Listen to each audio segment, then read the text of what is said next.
अब हो गया ना? चलो। Yes ma'am. अब इनफर्टिलिटी बेटा सबको पता है, 1 year of unprotected relationship is infertility, है ना? बट हम एज का क्राइटेरिया रखते हैं कि अगर 35 के ऊपर है तो 1 year तक वेट नहीं करेंगे, 6 months में भी अगर रिलेशनशिप के बाद नहीं है तो देन उसको इनफर्टिलिटी के लिए ट्रीटमेंट के लिए ले लेते हैं, ठीक है। एंड इनफर्टिलिटी का जो अभी फ्रीक्वेंस मतलब जो इंसिडेंसेस हैं वो बहुत बहुत ज्यादा बढ़ गए हैं। इसमें भले ही कोई फिजिकल अबनॉर्मलिटी ना हो, कई बार मेंटल स्ट्रेस से भी इनफर्टिलिटी होती है, तो वो पार्ट भी हमको दिमाग में रखना है।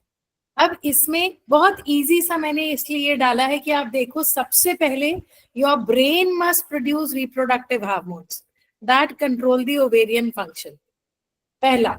दूसरा, egg must mature in the ovary. तीसरा, ovary should release the egg, fallopian tube should carry the egg, फिर sperm should travel, fertilize and implant। अब इसमें से कोई भी एक चीज छूटेगी तो इनफर्टिलिटी होगी। इसको हम देखें, पहला ब्रेन। ब्रेन अगर हार्मोन्स रिलीज ही नहीं करेगा तो क्या होगा? ऐसा नहीं कि जीरो, अब नॉर्मली कम ज्यादा हार्मोन रिलीज करे तो क्या होगा? This is called HBO axis. Stress से नहीं होने वाली प्रेगनेंसीज में आपको बहुत सारे लोग दिखेंगे। और दिक्कत कहाँ आ रही है? आजकल हम सब बहुत एक्स्ट्रा सोच लेते हैं। मेरी एक स्टूडेंट आज आई थी, 41 ईयर्स की। 41 ईयर्स इज वेरी मी। मैंने कहा तुम डॉक्टर हो, गवर्नमेंट जॉब में पोस्टेड हो, रो क्यों रही हो कि तुमको 10 दिन बाद फिर से हैवी ब्लीडिंग हो गई? हाइपरप्लाजिया होगा, फाइब्रॉइड होगा, सिस्ट होगा, या हो सकता है पॉलिप हो, ब्लीड करी थी इसलिए मैं चेक नहीं कर पाई। तो कुछ ना कुछ तो ऐसा होगा एंड वील करेक्ट इट। मुझे नहीं चाहिए कोई बीमारी, बस ऐसे करके जोर जोर से रो रही थी। तो ये जो स्ट्रेस फैक्टर है ना, ये बहुत ज्यादा हावी होता है, इसलिए अवर्सत्व रखना है। अब अगर हार्मोन्स बने तो ओवरी एग रिलीज मतलब बनाएगी और फिर वो उसको ओव्यूलेट होगा।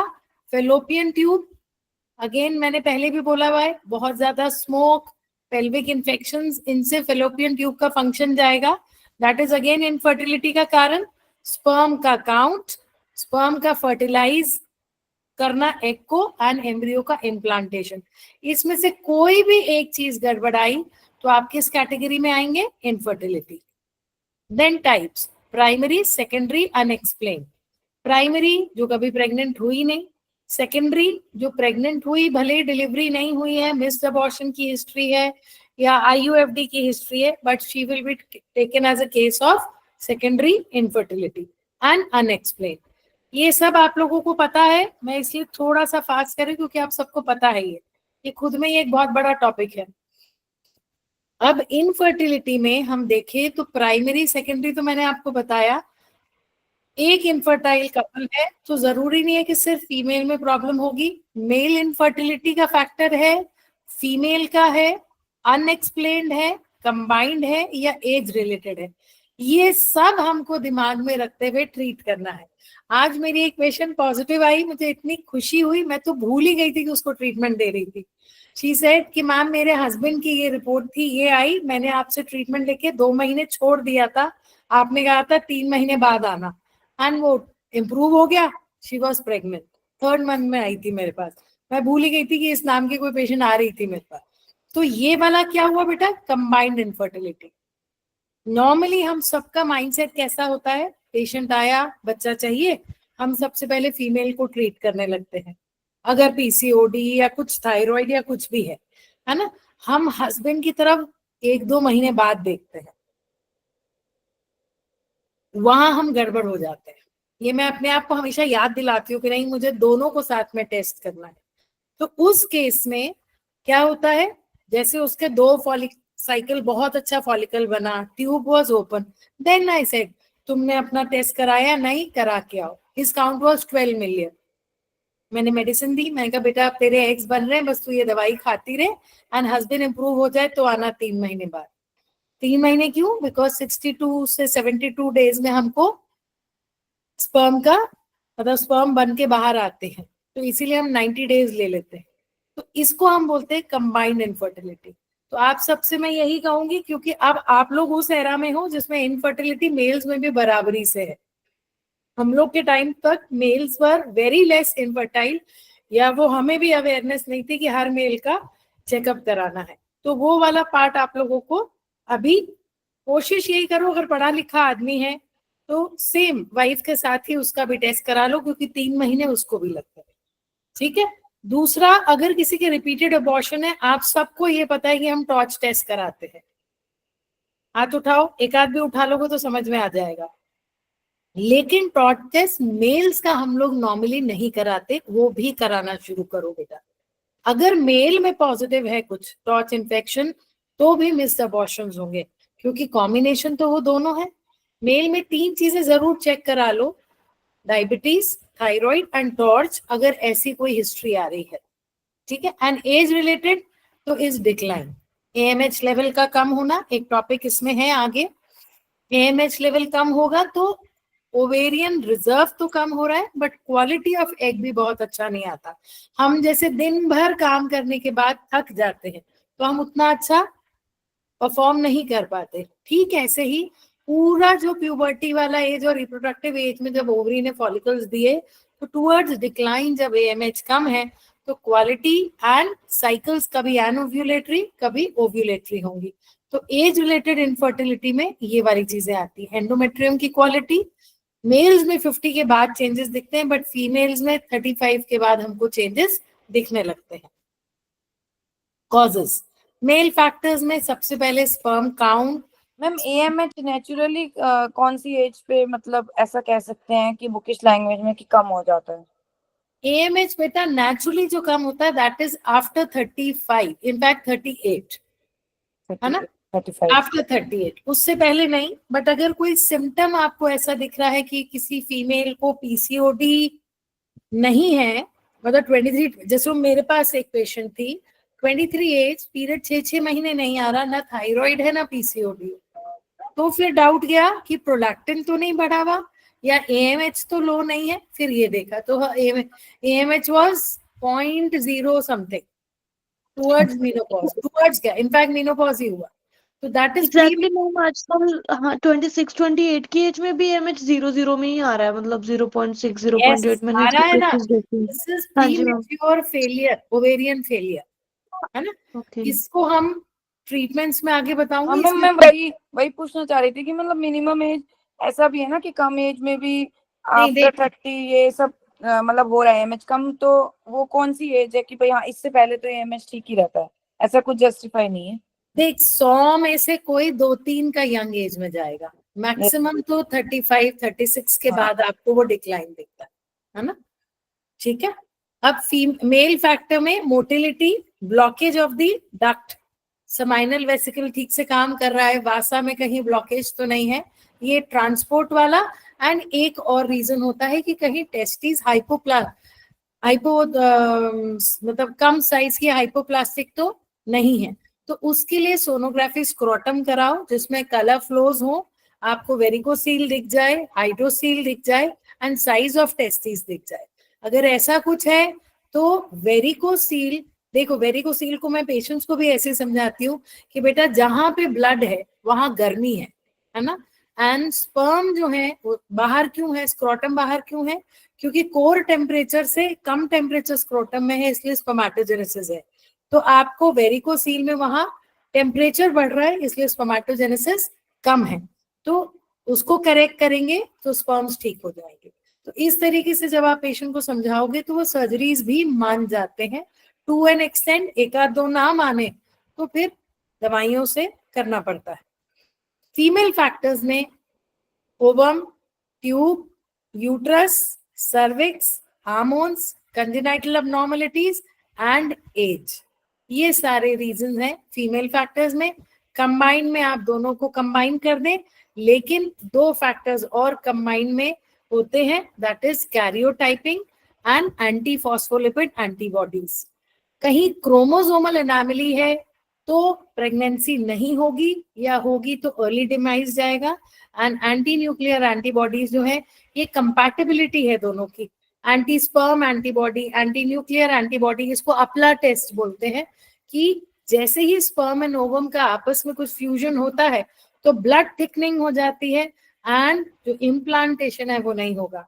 इसको ब्लड थिकनिंग को ऐसे बोलूं कि आपके पाइप में कैल्शियम जम जाए या बहुत सारी काई जम जाए तो पानी कम आता है नीचे नलों में, फिर आप उस कैल्शियम को क्लीन कराते हो या एसिड डालोगे, ड्रेनेक्स डालोगे, कुछ भी।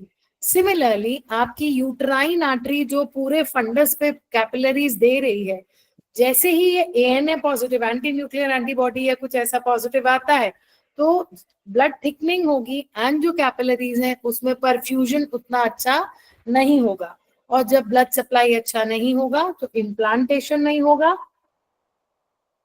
हम फोर्सफुल इंजेक्टेबल या हार्मोन्स के सपोर्ट से कर भी दे तो वो आगे ग्रो नहीं होता। मेरी एक पेशेंट है 6 अबॉर्शंस, अपला पॉजिटिव है, अब उसको थोड़े दिन रेस्ट बोला है, कंसीव बहुत जल्दी करती है बट 6-7 वीक्स के आगे नहीं बढ़ता, शी इज अपला पॉजिटिव। तो ये कंबाइंड फैक्टर्स में होता है। अब एज, मतलब ये एक कॉमन मैंने एक टेबल सा दिया है फीमेल्स में, age, PCOD, endometriosis, hormone, uterine factor, fallopian ovulation, complications from past child birth, recurrent miscarriage, egg reserve and eating disorders. इसमें एंडोमेट्रियोसिस आप सब लगभग समझ चुके हो, ओवेरियन पीसीओडी वगैरह भी समझ में आ गया होगा कि क्वालिटी ऑफ एग, बाकी मैं आपको डिटेल आगे अब बता देती हूँ क्योंकि इन चीजों को हमने डिस्कस नहीं किया है। इन सब के ऊपर सबसे पहली जो चीज है that is psychological and emotional aspect, जो एक सोशल प्रेशर होता है, एंड सोशल प्रेशर के अलावा हमें इनर प्रेशर भी होता है। ये हम सब कहते हैं कि मेरी मदर इन लॉ कह रही है बच्चे नहीं हो रहे, ऐसा नहीं है, हमें भी लगता है कि बच्चा हो हमारा। तो ये जो प्रेशर्स हम सिर पे लेते हैं उससे एक्सेस जो खराब है वो और खराब, बद से बदतर हो जाता है। इसीलिए सबसे पहले आप पेशेंट को काउंसिल करो और पैसिफाई करो। पेशेंट्स इतने सवाल पूछते हैं, आज अब मुझे यहाँ आने का प्रेशर था कि लेट हो रही हूँ, ध्यान घड़ी पे था, ऊपर से गाड़ी चला नहीं सकती हूँ, ड्राइवर बेचारा सुबह से था तो वो भी लेट हो रहा है, ये टेंशन भी, और लास्ट पेशेंट आके बोलती है 1.5 घंटा मेरा वेस्ट हो गया, this is what she said, 1.5 घंटा मेरा वेस्ट हो गया, इतनी देर से मैं बाहर बैठी हूँ। तो मैंने कहा आपको वेस्ट नहीं करना चाहिए था, चले जाना चाहिए। तो मेरी शक्ल देखने लगी, मैंने कहा और क्या, आप बाहर बैठ के कोई पार्क में तो घूमने आए नहीं थे, आप मुझे दिखाने ही आए थे, और आपसे पहले जितने पेशेंट्स थे दे वर ऑल नॉट वेल, इसीलिए बैठे थे, आपको लग रहा था वेस्ट ऑफ टाइम तो चले जाते।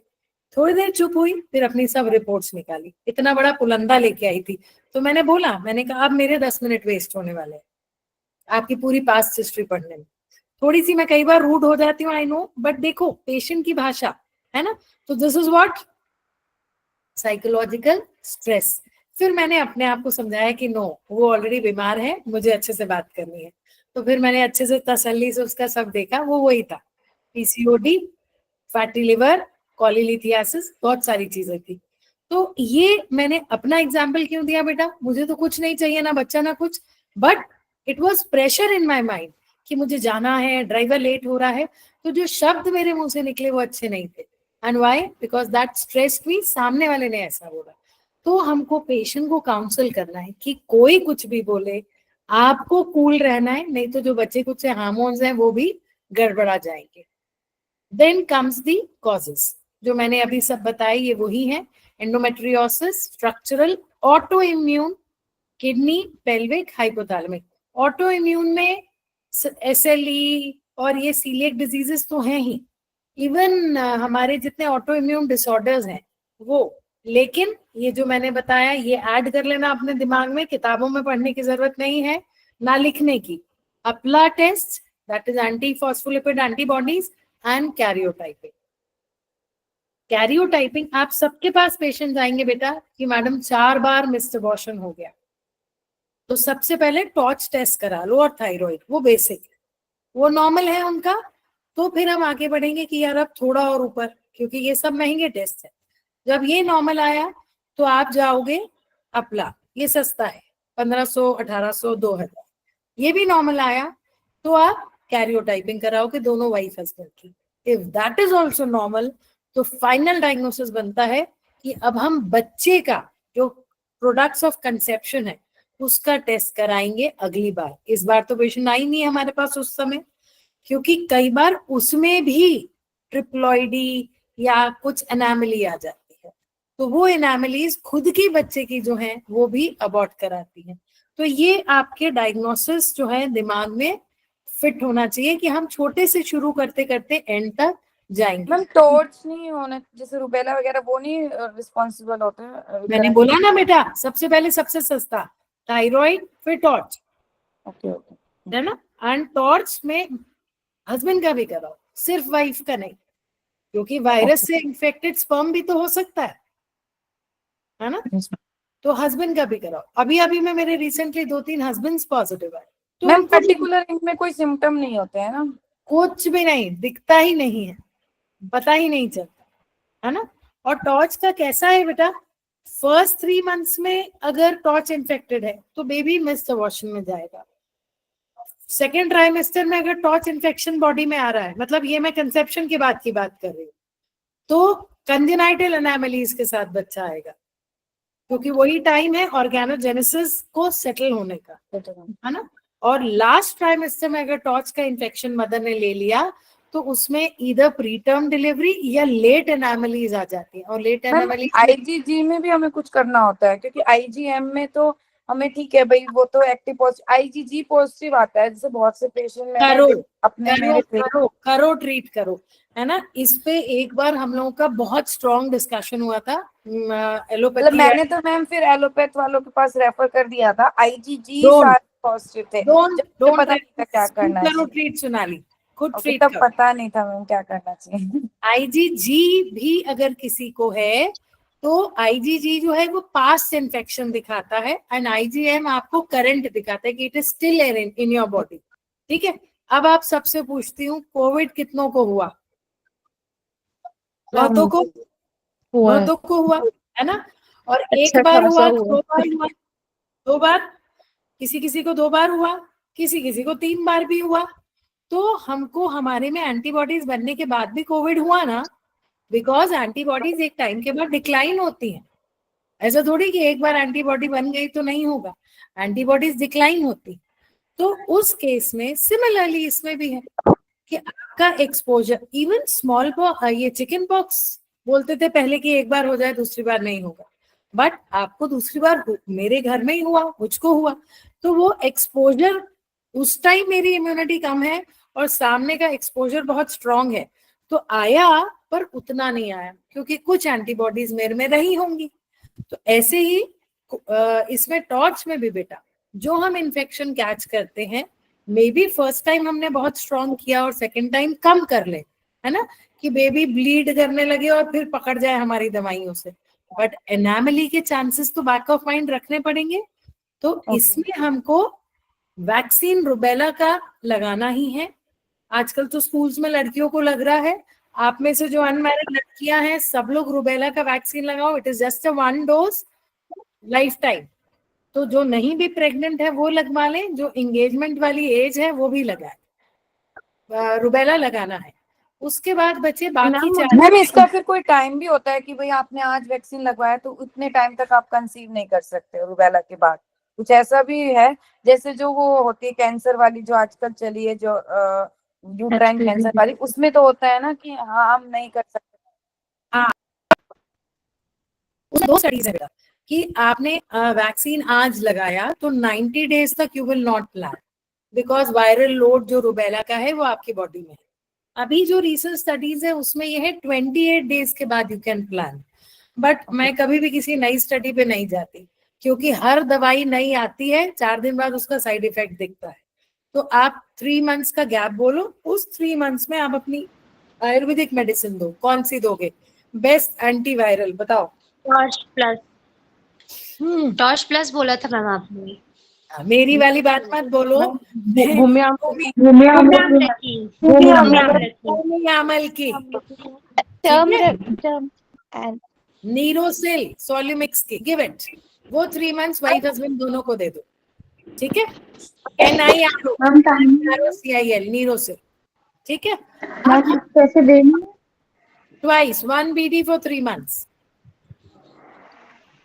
ठीक, अब हम टॉर्च से हट के बाकी कॉजेस पे आ जाए. PCOD, POF, that is primary ovarian insufficiency या failure, sickle cell anaemia. Sickle cell anaemia में क्या होता है, जो हीमोग्लोबिन कैरिंग कैपेसिटी है वो कम है, तो बेबी के पास जाने वाला और कम, तो इसमें बेबी का ग्रोथ गड़बड़ाता है.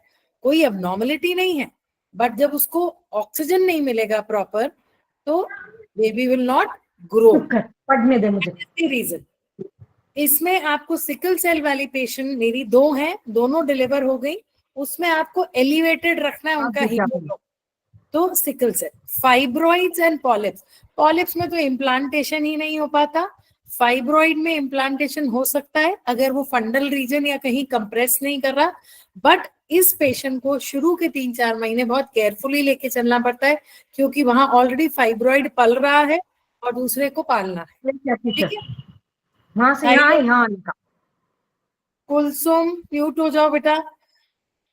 थायराइड जो है वो क्वालिटी ऑफ एग को खराब करता है, तो उस केस में मिस्ड अबॉर्शन के चांसेस या इनफर्टिलिटी के चांसेस रहते हैं.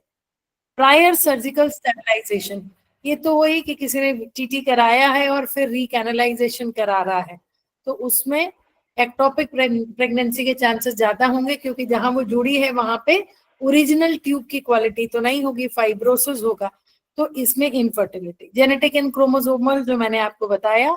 सेक्सुअल डिसफंक्शंस, इरेक्शन नहीं है मेल को या कुछ और प्रॉब्लम, या फीमेल को वजाइनिस्मस रहता है, तो these are surgical and congenital absence of ovaries. शायद मैंने एक केस शेयर किया है, 20 इयर्स की लड़की, बाइलैटरल ओवेरियन टॉर्जन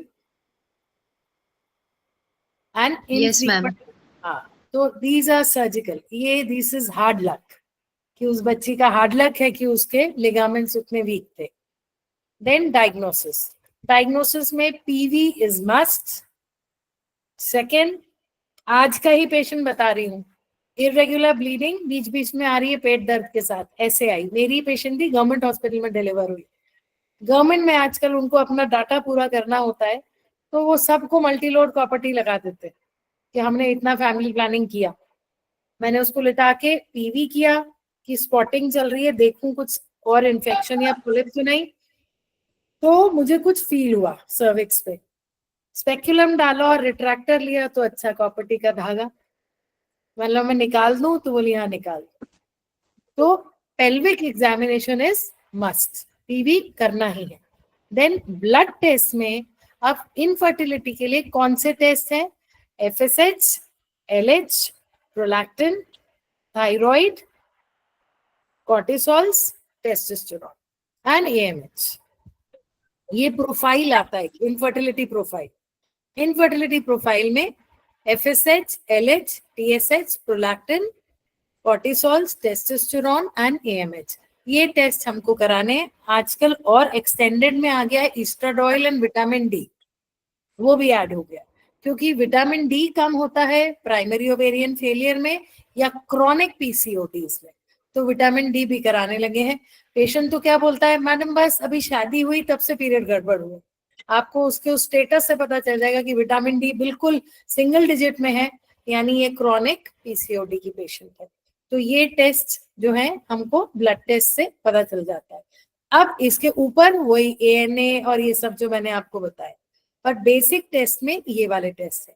फिर एक ट्रांसवेजाइनल सोनोग्राफी किसी अच्छे सेंटर से. कौन सा ब्लड टेस्ट होगा? क्या फीमेल्स में होगी मैम, मेल में कौन सा ब्लड टेस्ट कराएंगे? मेल्स में FSH, LH, टेस्टोस्टेरोन ये कराना है एंड सीमेन एनालिसिस. ठीक है, FSH, LH तो उनमें भी है, luteinising hormone, follicle stimulating hormones तो उसमें भी देखने हैं. एंड TSH भी कराओ, शुगर भी कराओ इनफैक्ट मेल्स में, तो क्योंकि वो भी एक रीजन है एस्टेनोस्पर्मिया का. तो उसमें आप HbA1c, thyroid, FSH, LH, testosterone ये कराएंगे.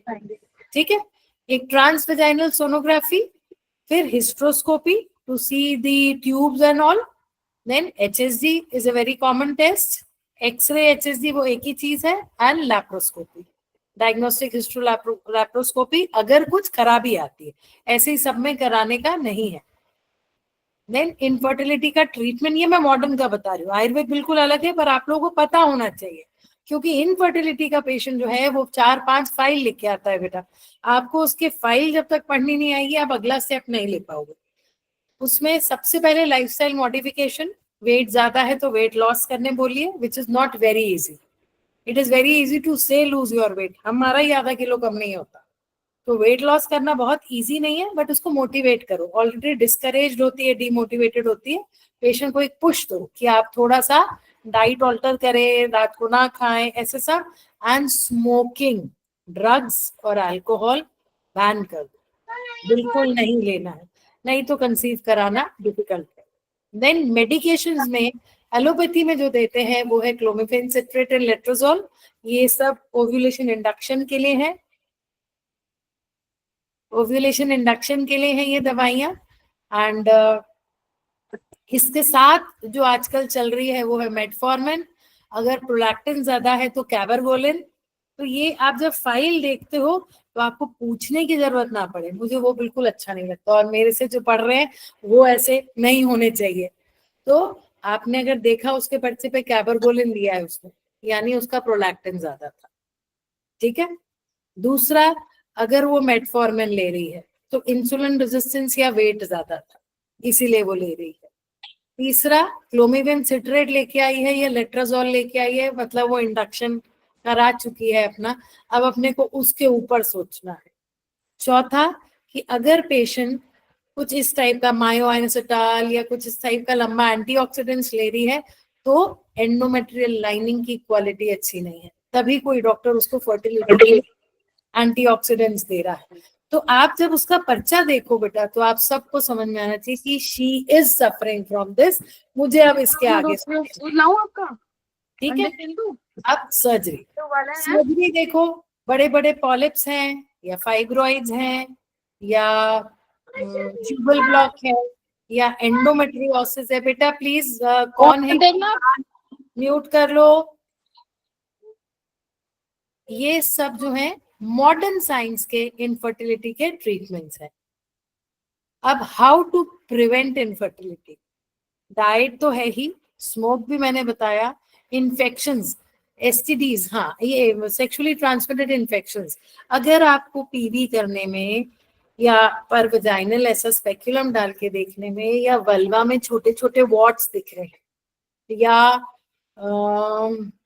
दाना वैसा जो दाना बनने के बाद जैसे ऊपर से चपटा हो जाता है, जो बोलते हैं pimple with a Dimple, chicken pox का, उस टाइप के दिख रहे हैं,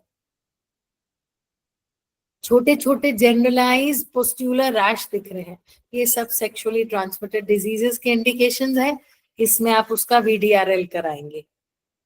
देन टॉक्सिन्स और ये सब तो है ही, इसमें एक पॉइंट मैंने डालना भूल गया, नहीं कहीं तो मैंने लिखा है यूज, आगे लिखा है क्या, उसमें वही मैं टैम्पून्स एंड ये सब बंद करवा देती हूँ अपने पेशेंट के, मेंस्ट्रुअल कप्स, क्योंकि वो हाइजीन पॉइंट ऑफ व्यू से मुझे नहीं जानते, तो मेरे पेशेंट्स तो बंद कर देते हैं। एंड लास्ट पॉइंट जो है, this if you do it for your patient, patient thank you बोलने आता है बेटा। अगर कोई मेल पेशेंट आपको दिख रहा है जिसको वेरिकोसील ग्रेड 2 या ग्रेड 3 है और उसके सीमेन एनालिसिस में 5-10 मिलियन भी स्पर्म दिख रहे हैं, तो वो स्पर्म फ्रीज करवा दीजिए, क्योंकि वो स्पर्म फ्रीज हो जाने से एटलीस्ट हमारे पास उतने स्पर्म्स हैं कि हम उसको एटलीस्ट IVF से बच्चा दे सकते हैं। तो दैट मेरे 3-4 पेशेंट्स का मैंने कराया एंड वो थैंक यू बोलते हैं कि आपकी वजह से एटलीस्ट हमको डोनर स्पर्म नहीं लेना पड़ा। सेम विद द फीमेल्स, किसी का AMH कम है उसके एग्स फ्रीज करा दीजिए, by the time her body is getting prepared for IVF at least उसका अपना एग होगा। बहुत सारे लोगों को एक इच्छा रहती है कि हम डोनर्स ना लें, तो ये फ्रीज कराना is not very costly, you can always, मैं वही बोल रही हूँ आप सबसे कि दवाई आयुर्वेद देंगे पर माइंड साइंटिफिक रखें, क्योंकि टाइम इज रनिंग, हजारों नई बीमारियां आ गई हैं, हम रुक नहीं सकते, ठीक है। तो आप जब इनफर्टिलिटी की प्रैक्टिस करने बैठे बेटा, तो अपने आसपास के एरिया को स्टडी करके बैठे कि मुझे अगर ये करना पड़ा तो मैं क्या करूंगी। हम में से ही बहुत लोग ऐसे होंगे बेटा जिनकी ओवेरियन क्वालिटीज जा रही होंगी, कुछ कुछ खराबियां हो रही होंगी, तो पढ़े लिखे, accept the fact and move ahead. रोना नहीं है सिर पकड़ के, हमको ट्रीट कर, ठीक है। Then, मैम मैं बोलो अर्पिता। ठीक है मैम, मैं लास्ट में पूछूंगी आपसे। ठीक है, अब हमारे जो टॉपिक्स हैं उसमें infertility due to thyroid, infertility due to AMH, ऐसे 7-8 टॉपिक्स हैं, जिसमें एंडोमेट्रियोसिस मैं नहीं डिस्कस करूंगी क्योंकि आप लोग को बता चुकी हूँ, पीसीओडी भी बता चुकी हूँ। और एक्चुअली देखो जितने एग वाले क्वालिटीज हैं, मतलब प्रॉब्लम्स हैं, उन सबका एक ही ट्रीटमेंट है। तो ट्रीटमेंट कॉमन आयुर्वेदिक आपको बता दूंगी क्योंकि वो आप लोग को समझना जरूरी है ना। बट थायराइड एक बिल्कुल अलग टॉपिक था, इसलिए मैंने आज सबसे पहले उसको लिया, इनफर्टिलिटी ड्यू टू थायराइड। सबसे पहले हम सब ने एंडोक्राइन सिस्टम बहुत अच्छे से नहीं पढ़ा होता फर्स्ट ईयर में, गायनी में एंडोक्राइन उतना है नहीं, तो हम एटलीस्ट थायराइड को समझें। थायराइड T3 T4 TSH देता है, ये हम सबको पता है, मतलब T3 T4 देता है और TSH ऊपर से आता है कि चलो काम करो, ठीक है। अनएक्टिव फॉर्म इज T4, ये भी सबको पता है। लेकिन थायराइड जो है वो टॉप टू बॉटम हर सिस्टम में मैक्सिमम जो एक ग्लैंड काम कर रहा है वो थायराइड है। Metabolism, growth, respiration, cardiovascular, digestion, nervous, bones and reproductive system, सब पे काम कर रहा है। तो इसको बैलेंस करना बहुत जरूरी है, नहीं तो हमारे बहुत सारे स्रोतस खराब हो जाएंगे। हम अब उस पॉइंट पे चलें तो बहुत सारे स्रोतस खराब हो जाएंगे, एंड मल्टीपल स्रोतस को ठीक करना इजी नहीं है, और जब तक हम ठीक करते बैठेंगे पेशेंट की एज निकल जाएगी। तो थायराइड को समझे पहले और फिर हम ट्रीटमेंट पे जंप करें कि हमें क्या ट्रीटमेंट देना है। तो थायराइड इन सबको आप मैंने बता दिया कि क्या काम करता है। मेटाबॉलिज्म को इम्प्रूव करता है, सॉरी, मेटाबॉलिज्म को इम्प्रूव करता है, कार्डियक रेट को मैनेज करता है, डीप एंड शैलो रेस्पिरेशन जो है वो थायराइड के कंट्रोल में रहता है, डाइजेशन। अगर कोई पेशेंट हाइपो या हाइपर को आप कंपेयर करो, हाइपो वाला पेशेंट आपको नॉर्मली बोलेगा कि मैं बहुत कम खाती हूँ, मुझे भूख ही नहीं लगती, पेट भरा भरा लगता है, बट शी इज ओबेस, वो आपने देखा है ना, फूली हुई होती है, वेट ज्यादा होता है। क्यों? क्योंकि उसका मेटाबॉलिज्म स्लो है, तो वो जो खा रही है वो वही पड़ा है। गैस्ट्रिक एम्प्टिंग बहुत स्लो हो रही है, तो गैस्ट्रिक एम्प्टिंग स्लो हो रही है तो एक्चुअली वो अब्जॉर्प्शन जो है वो माल अब्जॉर्प्शन होगा and she will gain weight. Hyper में the metabolism is very fast, जो खाया, एंड मोशन में भी देखना आप, हिस्ट्री टेकिंग करो बेटा, मोशंस में भी जो हाइपो वाली है उसको कॉन्स्टिपेटिव टेंडेंसी रहती है, एंड हाइपर वाली को लूज मोशन होते हैं। लूज मीन्स वाटरी नहीं, खाई और मोशन चली गई या थोड़ी देर बाद मोशन चली गई, क्योंकि उसका डाइजेशन इज वेरी फास्ट।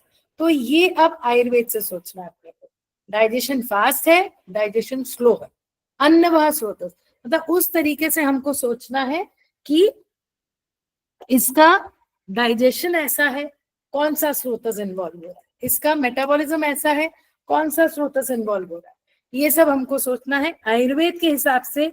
लेकिन एक रिक्वेस्ट आप सबसे करूंगी कि प्रेग्नेंट लेडी को प्लीज कांचनार, वरुण, ब्राह्मी, मोरिंगा नहीं देंगे, उसको सीधा सीधा थायरॉक्सिन देंगे, बिकॉज ये सब डॉक्यूमेंटेड नहीं है कि प्रेगनेंसी में सेफ है कि नहीं। अदरवाइज बहुत सारी अच्छी आयुर्वेदिक मेडिसिन हैं जिससे हम ठीक होते हैं। मैं ठीक हुई हूँ, मेरा 9.7 डिटेक्ट हुआ था and I took purely Ayurveda. मैंने हार्मोन लिया ही नहीं, लेती तो अटक जाती, डिपेंडेंट हो जाती, एंड टचवुड बहुत साल हो गए, अब मैं ठीक ही चल रही हूँ, बस टेस्ट करा लेती हूँ 6 महीने। तो आयुर्वेदिक से थायराइड जाता है, provided you have not started with the hormones. Reversal करना डिफिकल्ट है, बिकॉज एक बार हार्मोन का टेस्ट आपके ग्लैंड ने ले लिया, फिर वो कांचना नहीं देखता, क्योंकि वो डिपेंडेंट हो जाता। अब इसमें टाइप्स में प्राइमरी, सेकेंडरी एंड सब clinical. Primary hypothyroid, this is the most common जो हम देखते हैं कि हर दूसरे बंदे का TSH बढ़ा हुआ है और वेट गेन हो रहा है, बाल ड्राई हो रहे हैं, तो दिस इज हाइपो। सेकेंडरी है सेंट्रल हाइपोथायराइड। अब सेंट्रल वर्ड आ गया इसमें, सेंट्रल माने यहां से गड़बड़ हो रहा है, हाइपोथैलेमस और पिट्यूटरी का गड़बड़ है, वही नहीं अपने thyroid releasing factors and stimulating hormones they रहे, तो उसको करेक्ट करना इज वेरी डिफिकल्ट। उसमें हार्मोन ही देना पड़ेगा। उसमें हमको अगर करना है तो नस से दे सकते हैं। रिजल्ट कितनी जल्दी आता है ये नहीं पता, क्योंकि मेरे पास कभी कोई सेंट्रल वाला आया नहीं, प्राइमरी और सब क्लिनिकल आए। तो इसमें अगर हमको कभी करना पड़े तो हम नस से ही एम करेंगे, क्योंकि हमको इसको स्टिमुलेट करना। सब क्लिनिकल में आपके पास भी बहुत पेशेंट्स आते होंगे जिसका हम्प है, डबल चिन है, थोड़ा मिक्सिमेडस टिश्यू दिखता है, पीरियड्स कम कम होते जा रहे हैं, वेट गेन हो रहा है, लेथार्जी, ड्राइनेस स्किन, ये सब आ रहा है, लेकिन TSH इज नॉट। तो इसको हम सब क्लिनिकल हाइपोथायरॉइड बोलते हैं। इसका एक टेस्ट होता है एंटी TPO, एंटीबॉडीज टेस्ट कराते हैं। अगर एंटीबॉडीज रेज हैं तो शी नीड्स थायराइड का ट्रीटमेंट, और ये जेनेटिक, मैक्सिमम जेनेटिक उसमें देखा गया कि उसका एंटी TPO रेज था और TSH नॉर्मल था। देन इन सब में सबसे कॉमन तो मैंने आपको बता ही दिया, प्राइमरी ये है, और जो सेंट्रल वाला है उसमें हम सेकेंडरी या टर्जरी देखें। सेकेंडरी में पिट्यूटरी काम नहीं कर रहा है, टर्जरी में हाइपोथैलेमस काम नहीं कर रहा है, तो इसको कैसे चलेंगे? पेरिफेरी थायराइड ग्लैंड जो है वो है प्राइमरी, सेकेंडरी पिट्यूटरी, टर्जरी हाइपोथैलेमस। ये काम नहीं कर रहा तो इजी है ट्रीट करना, ये नहीं कर रहा गिव अ ट्राई। हाइपोथैलेमस पूरा ही ग्रे मैटर है, उसको थोड़ा सा पुश करना शायद डिफिकल्ट होगा, मुझे ऐसा लगता है। एक्सटर्नली जैसे टाइप 1 डायबिटीज को आप करेक्ट नहीं कर सकते, शायद मुझे ऐसा लगता है इसको भी करेक्शन में हाथ नहीं डालना चाहिए। यस, हम उसके सिम्टम्स या उसकी क्वालिटी ऑफ लाइफ जो है पेशेंट की उसको इम्प्रूव करें, उसमें ये रिस्क मत लेना। देन ये जो मैंने आपको बताया, अच्छा इसमें आगे है एंटी TPO वाला, कि सब क्लिनिकल हाइपोथायरॉइड में आप एंटी TPO जरूर कराओ, जिससे आप उस पेशेंट को ठीक कर पाओगे। और एंटी TPO आयुर्वेद से बहुत अच्छे से ठीक होता है, क्योंकि उसका TSH जो है वो नॉर्मल है, बस उसको सिम्टम्स आ रहे हैं ना, उसको आप हंस पदादी कषायम, आपके एरिया में मेडिसिन अगर मिलती हैं पेटेंट तो गाइट्रिन इज वेरी गुड, थायरोकल्प is very good, tested and tried medicine है ये, एंड काकल रक्षक योग, ये तीनों बहुत अच्छी है विद हंस पदादी कषायम। तो आप ये जरूर दें अगर आपको डाउट आ रहा है कि इसको थायराइड तो, और TSH उसका नॉर्मल आ रहा है, एंटी TPO मार्जिनली या रेज्ड आ रहा है।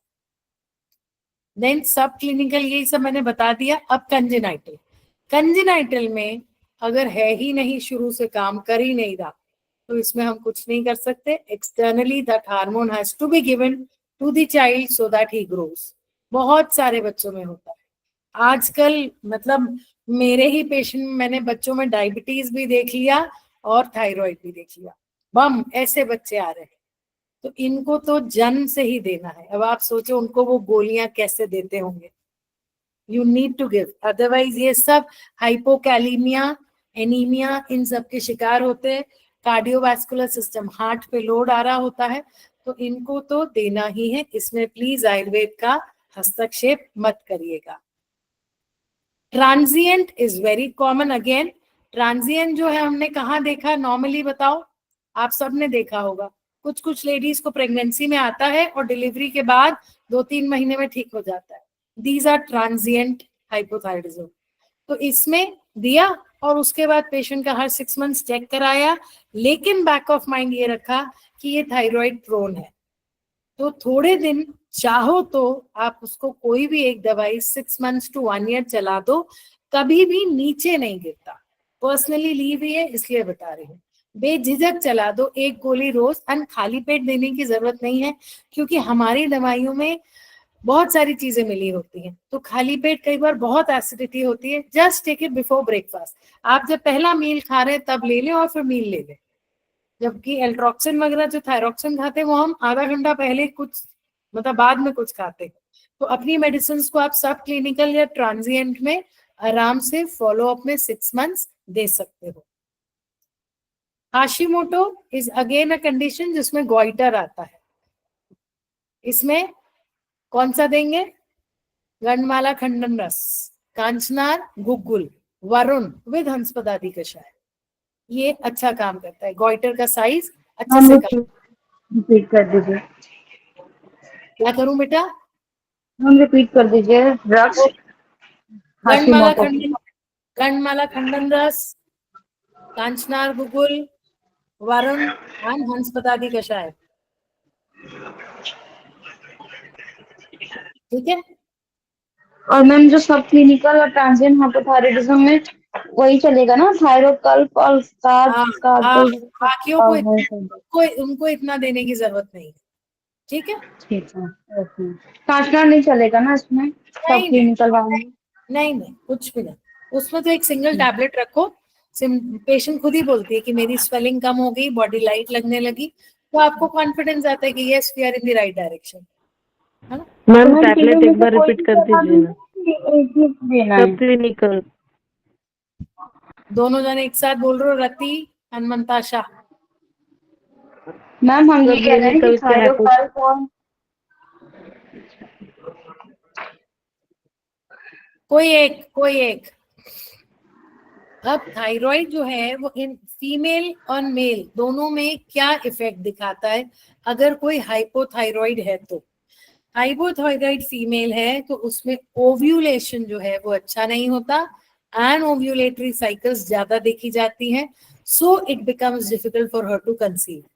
हाइपर में ओवर एक्टिव ओवरीज हो जाती हैं, तो उसमें मेंस्ट्रुएशन बार बार और हैवी आता है, लाइनिंग उतनी अच्छी नहीं बनती, फिर शेड हो जाती है, नहीं बनती फिर शेड हो जाती है। तो यहाँ पे ओव्यूलेशन प्रॉब्लम तो है, लेकिन लाइनिंग की प्रॉब्लम भी हाइपरथायरॉइड में ऐड हो जाती है। हाइपरथायरॉइड में जो नियामर्काजोल या कार्बिमाजोल दिया जाता है, that is contraindicated in pregnancy. तो हाइपरथायरॉइड्स का अगर ज्यादा हाइपरथायरॉइड है तो प्रेगनेंसी डिसकंटिन्यू करने पड़ती है, क्योंकि वो कॉन्ट्राइंडिकेटेड है। लेकिन आयुर्वेद में हम क्या दे सकते हैं, ये आगे ट्रीटमेंट मैंने थायराइड का दिया है, बता दूंगी। अब हाइपोथायराइड मेल में क्या करता है? अगर मेल हाइपोथायराइड है तो sperm production, sperm quality and sperm motility तीनों जाते हैं। स्पर्म का प्रोडक्शन कम हो जाता है, बनेगा भी तो क्वालिटी अच्छी नहीं रहेगी, एंड उसका जो मोटिलिटी है वो कम हो जाती है। जहां आपने थायराइड की दवाइयां दी, रिवर्सल हो जाता है, पेशेंट ठीक हो जाता है। तो इस तरीके से दोनों पेशेंट्स को मैम आप बता रही थी कि जो हाइपरथायराइडिज्म में प्रेगनेंसी के टाइम अगर बहुत ज्यादा टीएसएच मतलब वो हाइपरथायराइडिज्म रहेगा तो कार्बिमाजोल तो कंट्राइंडिकेटेड है, तो उसमें प्रेगनेंसी को अबॉर्ट करा देंगे। तो मैम टर्मिनेट। ये आजकल तो मैम उसमें प्रॉक्टल थायोयूरासिल चलती है प्रेगनेंसी में, अगर हाइपरथायराइडिज्म का केस रहा तो। कितना है उसको लेवल देखो पहले, मतलब कितना हाइपर है बेटा वो देखो, है ना। अच्छा, उस पर मैटर करता है। जैसे तो थायराइड हम का कितना रेंज रहेगा कि तब हम कंटिन्यू कर सकेंगे प्रेगनेंसी अगर हाइपरथायराइडिज्म स्टेट है तो? अब इसको ऐसे देखो कि हाइपो में कितना, नॉर्मल रेंज कितना है। हम हाइपो में तो मैम वही 4.5 तक रहता है, 3 से 4.5 तक के टीएसएच। नहीं वो रहता है, लेकिन हाँ, हम ये प्रेगनेंसी में कितना होना चाहिए? 3.5 तक मैम बेसिकली कट ऑफ लेके चलते हैं ना। यस यस बिल्कुल, मैं इसलिए बोल रही थी कि हाइपोथायराइडिज्म में प्रेगनेंसी में फर्स्ट ट्राइमेस्टर में 2.5 is the higher limit, then second and third trimester में इट इज 3.5। तो अगर किसी, अभी आपको मुझको अगर 7 भी है तो डॉक्टर्स आजकल मना करते हैं 7 रहने दीजिए, क्योंकि लाइफस्टाइल आपका सीडेंटरी है, उसके बाद दवाई, है ना। लेकिन प्रेगनेंसी में कोई ये नहीं बोलता, क्योंकि उसमें ग्रोथ ऑफ फीटस जुड़ जाती है, मेंटल डेवलपमेंट, ब्रेन डेवलपमेंट जुड़ जाता है ना। तो ऐसे ही हाइपर में भी यही है बेटा, कि हाइपर की रेंज कितनी है, और हाइपो में तो बहुत अच्छी मेडिसिन है, लेकिन हाइपर की दवाइयां उतनी अच्छी नहीं है। तो इसलिए कितना रेंज है दैट मैटर्स, कि हाइपर में कितना है और हम कितने डोज तक जा सकते हैं वो देखना है। ठीक है। अब हाइपरथायराइडिज्म एंड फर्टिलिटी मैंने पहले ही बता दिया।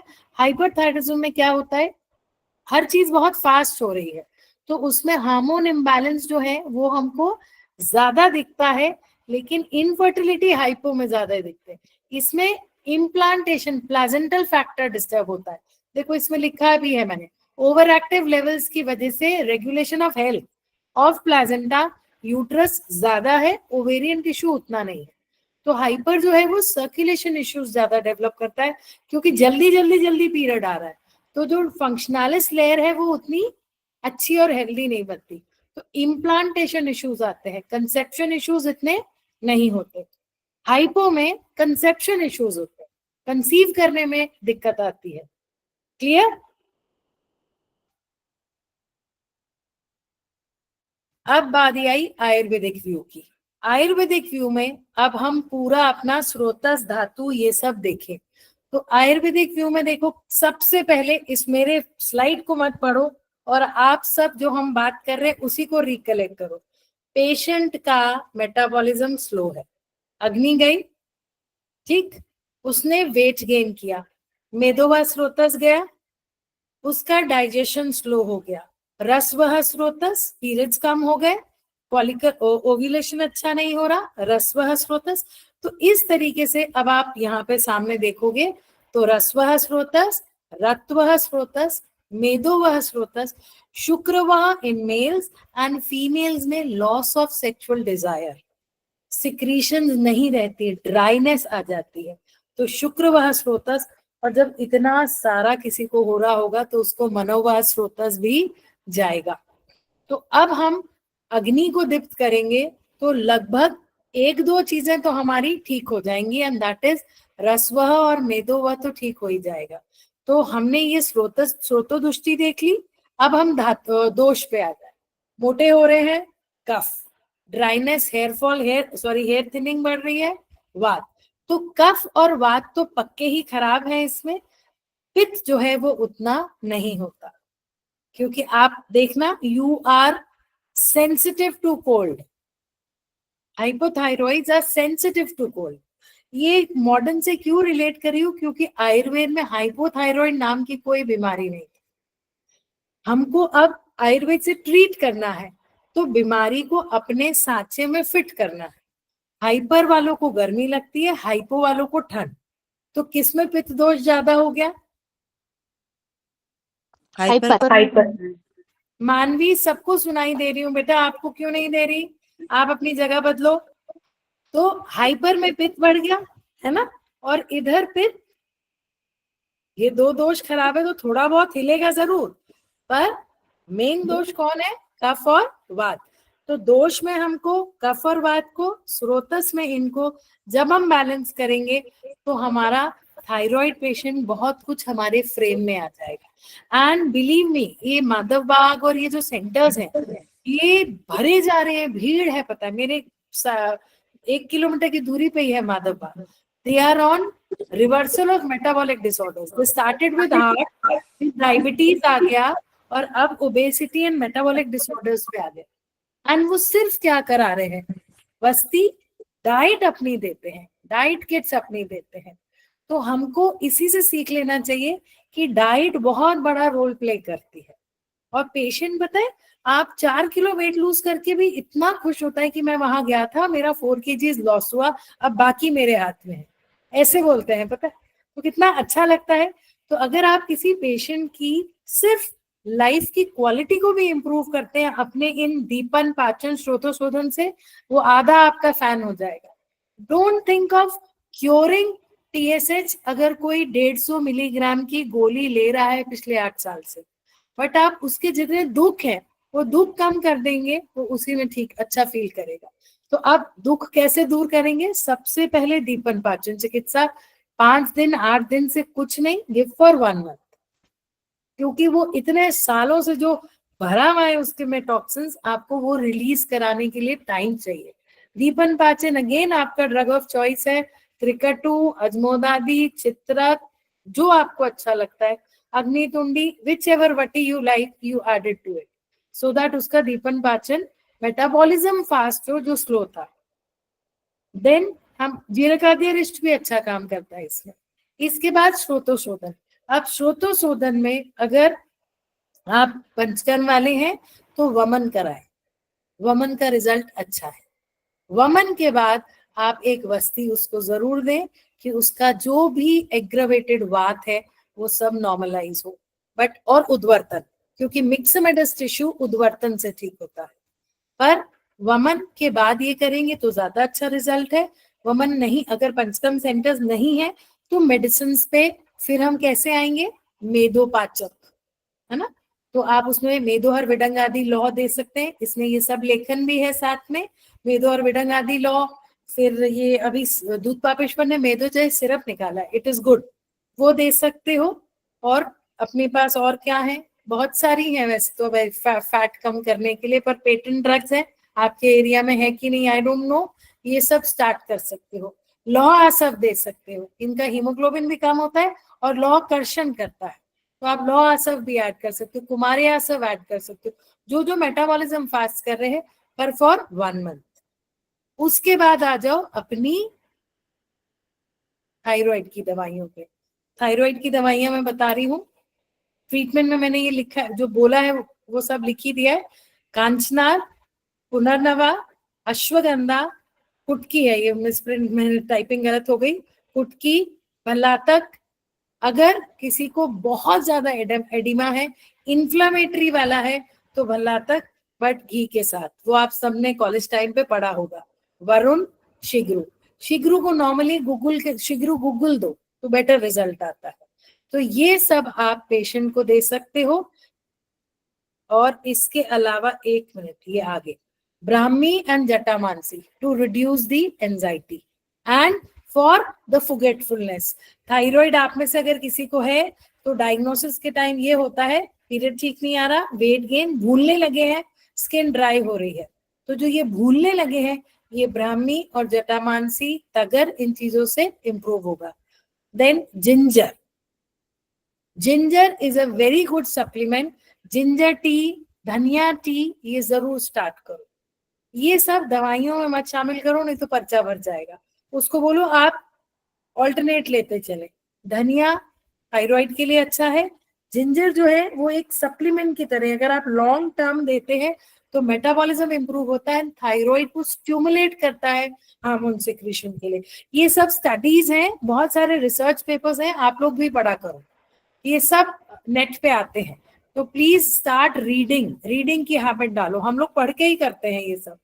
तो ginger tea, moringa is very good. Moringa thyroid के लिए सपोर्टिंग सप्लीमेंट है, तो मोरिंगा किसी भी फॉर्म में ले सकते हैं, उसकी पत्तियों का पराठा बना के खाने लगे, उसको चटनी में शामिल करें, एनीथिंग। टैबलेट मत दीजिए इन चीजों की, इसलिए मैंने इसको बोल्ड में नहीं किया है, ये आप डाइट में ऐड करें पेशेंट की। And last is black cumin, काला जीरा, ये सब डाइट में ऐड करेंगे। इसके अलावा एक्सरसाइज मैं करती थी, भ्रामरी और सिंहासन, बहुत फर्क आता है। मतलब मैंने अपने में थायराइड का रिवर्सल किया, मुझे इतना कॉन्फिडेंस आया कि अब मैं पेशेंट्स पे जाती हूँ। But I always say if you have started with the hormone, I can reduce the dose, मैं बंद नहीं कर सकती। तो अपने आप पेशेंट को लगता है चलो डोज तो कम होगा, डिपेंडेंसी तो कम होगी, इस तरीके से। ठीक है, अब आप लोग को क्या पूछना है? मैम हम हार्मोन्स के साथ ही सारी चीजें मतलब ऐड कर सकते हैं इसमें, तो कुछ ऐसे बिल्कुल करो, बिल्कुल करो, like, बेझिझक। अगर उनको कोई ऑलरेडी हार्मोन्स पे है, ठीक है मैम, देखो ठीक है। मैं तुम्हें बोलूं, कोई पेशेंट है जो बहुत हैफ्टी सी है, Yes, थायराइड मैम। में कैसा होता है, सो के उठे मुट्ठियां बन नहीं रही, है ना। अगर आपने हाँ उसको जी, पुनर्नवा स्टार्ट कर दिया, वो कितना खुश हो जाएगी ना, हाँ क्योंकि उसकी जी, वो जी, स्वेलिंग कम हो जाएगी, बस स्वेलिंग कम हो इस जाएगी, तरीके हाँ से, जी, हाँ जी, है ना। ठीक है। एड ऑन उसके सिम्टम्स को कम करोगे तो वो अपने आप खुश होगी। लेकिन सिर्फ सिम्टम्स कम करना आयुर्वेद का उद्देश्य नहीं है ना। आयुर्वेद का एम क्या है, ठीक करना। तो ठीक करना इसीलिए है। ये चीजें ऐड करो कि जिंजर टी पियो, धनिया की चटनी खाओ, क्या नहीं खाओ, फूल गोभी, पत्ता गोभी, मूली, शलगम, सोयाबीन, ये सब थायरोजेनिक है, स्टॉप दिस, इनको अपनी डाइट से हटाओ। बस इस तरीके से पेशेंट को आप मोटिवेट करो। Hello ma'am. हाँ, मैम एक पेशेंट है 30 इयर्स की, उसको हाइपोथायराइडिज्म भी है और उसको मतलब ग्रहणी भी है उसको, तो उसमें क्या दे सकते हैं? पित्तज ग्रहणी है मैम। उसको गृहिणी नहीं है, उसको मैम हाइपरथायरॉइड है। मैम लेकिन हाइपोथायराइडिज्म की उसकी रिपोर्ट है और उसको थायरोक्सिन चालू है। गृहिणी सोनाली ने डायग्नोस किया, है उसको हाइपरथायरॉइड, उसकी वजह से उसको पित्तजग्रहणी है, समझी? मैंने कहा मैम ना, लेकिन वो नॉन केस ऑफ हाइपोथायरॉयडिज्म है उसके, मतलब मेरे पास उसकी रिपोर्ट बच्चा है। उसको हाइपरथायरॉइड है, वो तो मैंने माना, उसकी वजह से उसका जीआई ट्रैक डिस्टर्ब है, मैं ये कह रही हूँ। वो हाइपो है पित्तजग्रहणी, मैम, हाइपो हाइपो है। अच्छा हाइपो है, ओके, मुझे लगा हाँ तुम हाइपर कह रही हो, नहीं ओके। नहीं, हाइपो है मैम। हाइपो है। अब तुम क्या पूछ रही हो, क्वेश्चन क्या है तुम्हारा? अब पेशेंट को हाइपोथायरॉयडिज्म है, ओके, फीमेल है, मैरिड है, 30 ईयर हाँ है, हाँ, और उसको मतलब पित्तजग्रहणी 4 महीने से चालू है, अभी कम है लेकिन फिर भी उसको मतलब गेहूं की रोटी वगैरह कुछ हेवी डाइट लिया जिससे पित्त बढ़ता है, या मसाले का वगैरह नॉनवेज वगैरह खाते हैं जिससे भी हीट बढ़ती है, उष्ण गुण बढ़ता है पित्त का, तो हम्म, उसे लूज मोशन चालू होते हैं। होते हैं ना। तो अब हाँ अपने को इसमें पित्त कम करना है ना? पित्त हाँ कम करेंगे तो थोड़ा इन्फ्लेमेशन कम होगा, बाकी हम इन्फ्लेमेशन, तुमने क्या दिया उसको अभी तक? मैम मैंने उसको पित्तज के लिए मेडिसिन ही दिए है खाली, और पिप्पल्यादि अनुवासन दिया है उसको खाली। नहीं। हाँ उससे ठीक है पेशेंट, लेकिन वो बोल रही कि हाइपोथायरॉयडिज्म के लिए मैम मेरी दवाई बंद करो, कुछ तो करो। अगर मैं वात इतना कफज के लिए उष्ण दवाइयाँ देती हूँ या इतना फिर नहीं, लेखन कर। नहीं नहीं बेटा, तो इसको कैसे करेगी कि हाँ देखो, ये उसको पित्तजग्रहणी है ना, ठीक है। हाँ अब हम उसको सबसे पहले पित्त कम करने के लिए दवाइयां देंगे, पर ओके। पित्त कम करने के लिए हम कामधुदा सूतशेखर ना दें, क्योंकि गृहिणी वाले को इन्फ्लामेटरी चेंज होता है, हाँ अल्सरेशन के चांसेस रहते हैं ना गृहिणी वाले को, तो हम होगा। हीलिंग, हाँ तो हम हीलिंग देंगे।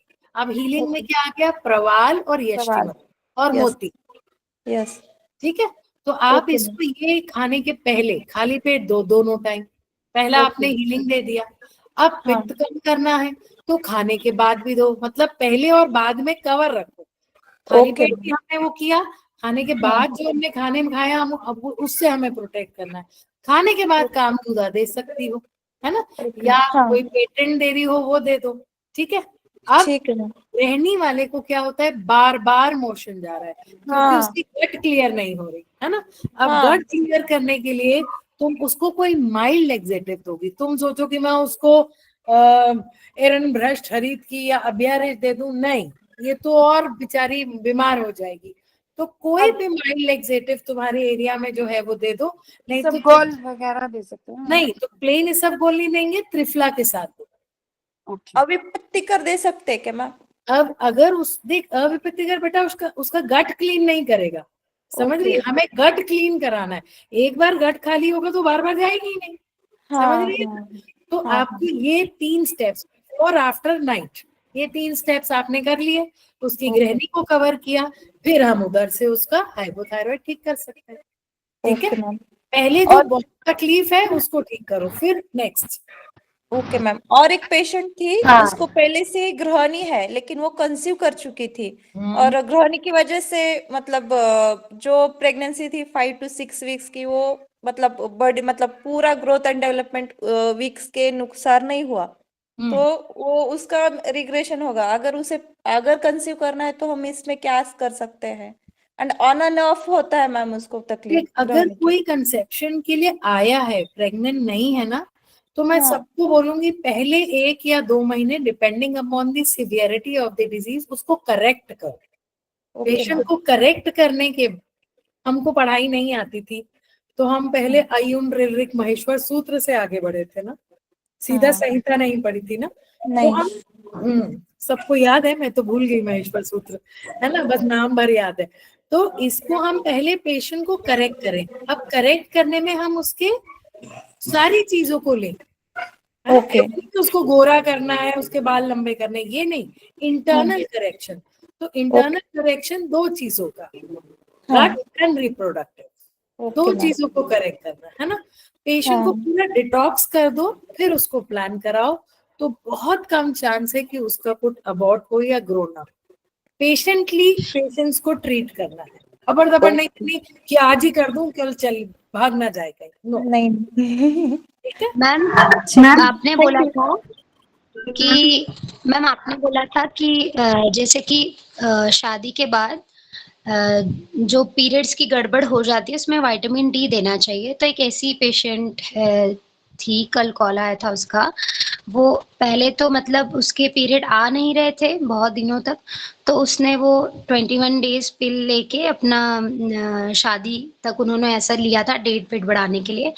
उसके बाद उनका 15 डेज में ही शेडिंग होने लगा, मतलब पीरियड्स वगैरह आने लगे। तो अब वो मुझे कॉल करके बोलती कि अब मैं क्या करूँ, मतलब 15-15 दिन में ही मेरे पीरियड आ जाते हैं। तो मैंने सोचा था शतावरी कल्प और अपना अश्वगंधा, सुकुमारम कषायम तो नहीं मैम मिला, बट फलघृत का सोचा था। तो मैम राइट ट्रीटमेंट में क्या दूँ फिर? देख, शतावरी मत दे बेटा, ऑलरेडी बार बार आ रहे हैं ना, है ना। उसका कॉज देखो हाँ। पहले, पीसीओडी है कि हाइपरप्लाजिया है। हाइपरप्लाजिया है तो बिल्कुल शतावरी नहीं देंगे, वो तो बढ़ जाएगा, है ना। पहले उसका कॉज देखो, अल्ट्रासाउंड कराओ, देन प्लान करो। तुम लोग के इतने सारों के मेरे पास क्वेश्चंस और पेशेंट्स के रिपोर्ट्स हैं, मैं टाइम ही नहीं निकाल पा रही हूँ देखने का। तुम लोग को लग रहा होगा मैडम कैसी है, बट सीरियसली टाइम नहीं निकाल पा रही हूँ। मैं देख के रिप्लाई दूंगी। तो हमेशा पेशेंट को ट्रीट करो स्टेप 1 से बेटा। पीरियड बार बार आ रहा है यानी कहीं तो कुछ ओवर है ना। अब वो ओवर क्या है, उसको सम में लाओ, समझ रहे हो, सम अवस्था में लाके फिर ट्रीट करें। मैम मेरा TSH भी बढ़ा रहता है और T3 T4 नॉर्मल रहता है, तो मैम ये सब क्लिनिकल हाइपोथायराइडिज्म हुआ ना। नो, TSH बड़ा है तो it is thyroid, primary hypothyroid. Primary hypothyroidism ma'am 4 साल से नहीं 5 साल से मैम सिर्फ थायरॉक्सिन ही ले रहे हैं मैम, उसका सिर्फ एक ही रिजल्ट आ रहा है, वो TSH को सिर्फ बैलेंस कर रहा है, लेकिन मैम सिम्टम्स नहीं सबसाइड हो रहे हैं, वेट क्या गेन हो रहा है मैम, वेट गेन हो रहा है। यस मैम, मैम और वेट लूज करने में बहुत ज्यादा डिफिकल्टी और एकदम स्टक वेट है, और मैम लेथार्जीनेस, टायर्डनेस, चक्कर आना, और मैम कभी मतलब हमेशा नींद नींद जैसे लगना, स्टिफनेस होना, हेयर लॉस, ड्राइनेस, मैम बहुत ज्यादा सिम्टम्स आते हैं। मैम तुम कैसे हम ट्रीटमेंट स्टार्ट करें? इम्प्रूव करो, मेटाबॉलिज्म इम्प्रूव करो, लेकिन चित्रक वगैरह से नहीं। बहुत गलत हो जाएगा शायद तुम्हारे लिए। तुम और सिर्फ मैम मेरे साथ मैम मुझे भी फाइब्रोएडेनोमा वाली भी प्रॉब्लम हो रही है, और इस बीच बहुत ज्यादा ब्रेस्ट में टेंडरनेस और पेन हो रहा है, नोड्यूल जैसे भी दिखाई दे रहे हैं। वो सब इसी की वजह से है बेटा। तुम मुस्तकारिष्ट लो, दाढ़ी मस्तक चूर्ण लो, इस टाइप की चीजों से अपना मेटाबॉलिज्म बढ़ाओ, और साथ में कांचना और गुग्गुल वरुण ले क्योंकि फाइब्रोएडेनोमा आ रहा है, ठीक है। इस तो टाइप मैम का, अभी जैसे and thyroid don't expect result in 1 month. Start taking it, that's it. Ginger tea ma'am पियो, मोरिंगा खाओ, ये करो। मैम जैसे थायरोक्सिन की 50 mg दवाई चल रही है थायरोक्सिन की मैम, जब तक तुम्हारा TSH 1 नहीं आएगा वही चलेगी। तो मैम हंस पाद्यादी कषाय वाला स्टार्ट कर अभी दें? नहीं, अभी दादी नहीं बोला ना मैंने। हाँ। मेटाबॉलिज्म को improve कर, मुस्तकारिष्ट, दाढ़ी मस्तिष्क चूर्ण, इस टाइप की चीजें ले, है ना। तो मैम कैसे खाना है इसको? सब 2-2 बार। तुम लोग आशा वरिष्ठ के डोज भूल गए हो क्या? पानी सम मात्रा में पानी मिला के सब 2-2 बार लो। वॉक करो, इस सोयाबीन, फूल गोभी, पत्ता गोभी बिल्कुल डाइट से हटा दो। और ये क्या मैं बोलती, जिंजर एंड ये टी लो, 2 महीने से ये कर, फिर मुझे बता।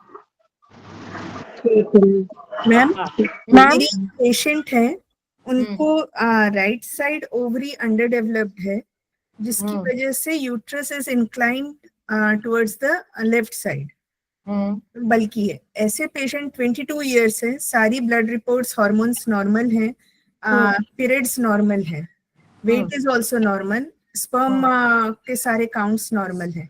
ऐसी पेशेंट में कोई चांस है कंसीव करने का? क्यों नहीं, अगर उसकी एक ओवरी ठीक है तो IUI करो ना, IUI करो।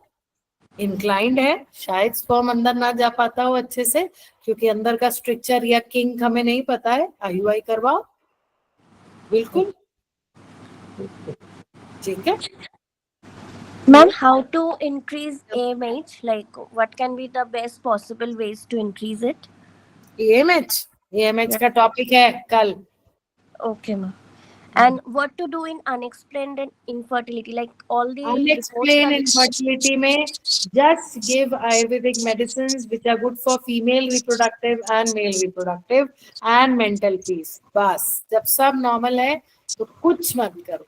ज्यादा करने से क्या होता है, कभी कभी हार्मोन्स खराब हो जाते हैं, है ना. तो फलग्रित हो गया, सुकुमारम हो गया, इसको दो और उसको भी दो. मैं तो नॉर्मली बोल देती हूँ दोनों वाइफ हस्बैंड फलग्रित खाओ, सुबह और शाम खाली पेट. ऐसे मैम एक चीज मुझे आपसे पूछनी थी, जैसे मैंने आपसे कल भी डिस्कस किया था वही अनएक्सप्लेन्ड इनफर्टिलिटी वाला केस, जिसमें आपने मुझे फलग्रित और सुकुमारम ही बोला था देने के लिए. हाँ. अब मैम हिस्ट्री में मुझे एक चीज पता चली है कि वो ना मतलब उस पेशेंट का कहना है कि जैसे जब भी वो कुछ भी ऐसा बाहर का कुछ भी खाते हैं ना, तो मैम उसके ना फेस पे बड़ी स्वेलिंग हो जाती है अगले दिन ही, नेक्स्ट डे ही ना, लिप्स पे या फिर आईज के आसपास, रैंडम ऐसे माथे पे किसी जगह पे.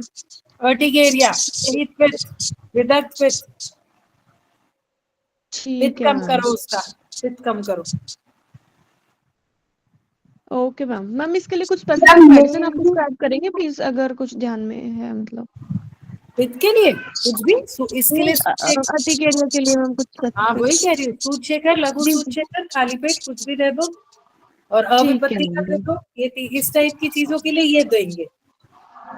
डन. ठीक है मैम, तो मतलब पहले इस पे थोड़ा सा काम करने के बाद सॉरी है ना. यस बिल्कुल हो सकता है ये पित्त ही उसको इम्प्लांटेशन ना होने देता हो, क्योंकि रिलेशन के बाद बॉडी हीट बढ़ती है, पित्त और बढ़ जाता होगा.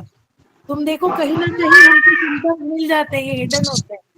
मैम है जैसे पिगमेंटेशन भी है विजिबल ना फेस पे, करो बिल्कुल मिलाज्मा. करो ना. फिर देख तुमको लक्षण दिख रहे हैं ना बेटा, आयुर्वेद में यही तो फायदा है कि हमें लक्षण दिखते हैं तो हम उनको ठीक कर सकते हैं. एलोपैथी में उन लोगों को ये समझ ही नहीं है, हमें ये समझ है ना. ठीक है मैम. ठीक है. जी जी मैम मैम. 3 लोग एक साथ बोल रहे हो. मैम मेल्स में जो गायनेकोमेस्ट्रिया होता है वो भी तो हाँ. ईस्ट्रोजन के डोमिनेंस की वजह से ही होता है ना. तो उनमें ब्लड टेस्ट कराओ ना, प्रोलैक्टिन कराओ, तो एस्ट्रोजन कराओ, थायराइड कराओ. Gynaecomastia is because of hypothyroid also. कई बार अच्छा तो मैम फैट तो ज्यादा इनका होगा. क्या होता है? गायनेकोमेस्टिया का कॉज निकालो बेटा पहले, फिर अच्छा क्या वो प्रोलैक्टिन, ईस्ट्रोजन, हाइपोथायराइडिन टेस्ट कराने. हाँ प्रोलैक्टिन कराओ. ठीक. मैम कुछ मेल इनफर्टिलिटी के लिए भी कुछ डाइट कुछ ऐसा हो सकता है, क्योंकि मैक्सिमम केसेस में ना जैसे एस्टिनो टेरेटो बहुत कॉमन. लाल मिर्ची बंद कर दो. मेल इनफर्टिलिटी में घी का इंटेक बढ़ा दो, दूध का इंटेक बढ़ा दो, और उड़द की दाल, उड़द दाल मखनी वाली उड़द की दाल बढ़ा दो. गन्ना है, जितनी शीतवीर्य चीजें हैं वो बढ़ा दो. ठीक है मैम. क्योंकि मैम जैसे टेरेटो तो बहुत ही कॉमन मिल रहा है आजकल ना, और टेरेटोसूस्पर्मिया बहुत आ रहा है, बहुत. क्योंकि यही गुटखा, चुटकी, सिगरेट, ड्रिंक, बियर, ये सब जो है ना ये टेरेटो. हाँ जी. और मैम कई बार तो ऐसा होता है ना कि पेशेंट कुछ भी नहीं, मतलब ऐसा ना उनको कोई प्रॉब्लम है और नहीं होता, कुछ भी नहीं हो सकता है. वो ऑफिस के बाहर खूब चाइनीज मोमोज खाता हो, अजीनोमोटो, है ना, टेरेटोसूस्पर्मिया कर. यही बहुत सारी चीजें हैं, बहुत. देखने बैठेंगे ना, अभी कल की बात है, वाइफ को छोड़ दूंगा ऐसा ओपीडी में बिल्कुल बहस हो रही थी. तो मैंने बोला तुम्हारी रिपोर्ट करा लेते हैं, फिर डिसाइड कर लो कि इसको छोड़ना है या ये तुम्हें छोड़ेगी. मैंने ऐसे खुद को हर्ट हो गया.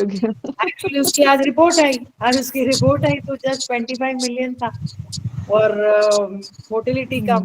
तो एकदम मुंह नीचे करके बैठ गया. मैंने कहा अब तुम बताओ बीड़ी सिगरेट गुटखा क्या क्या करते हो. तो मेरे को दिखा रहा, यहाँ रखता हूँ थोड़ा सा. मैंने बोला ये तू जहाँ रख रहा है ना वो नीचे तक जा रहा है. मैंने बिल्कुल ऐसे, मैं कहा वो नीचे तक जा रहा है और खराब हो गया, इसको बंद कर.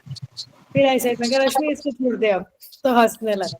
तो very particular, because she said वो ड्रिंक नहीं करता, वो स्मोक नहीं करता. उसने अंदर से राजश्री निकाली, पॉकेट में से कहता है वो यहाँ रखता. तो टोबैको है ना. राइट.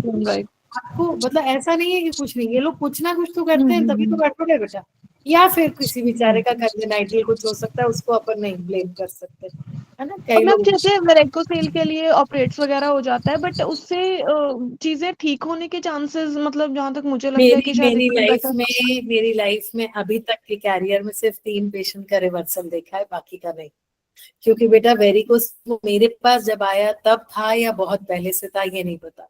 क्रॉनिक वेरिकोसील्स टेस्टिस को डैमेज कर देता है ना। तो अगर फ्रेश वेरिकोसील है तो बिल्कुल रिवर्सल मिलेगा, अदरवाइज टेस्टिस में रिवर्सल इज सबसे डेलिकेट ऑर्गन है ब्रेन एंड टेस्टिस, जी मैम जी।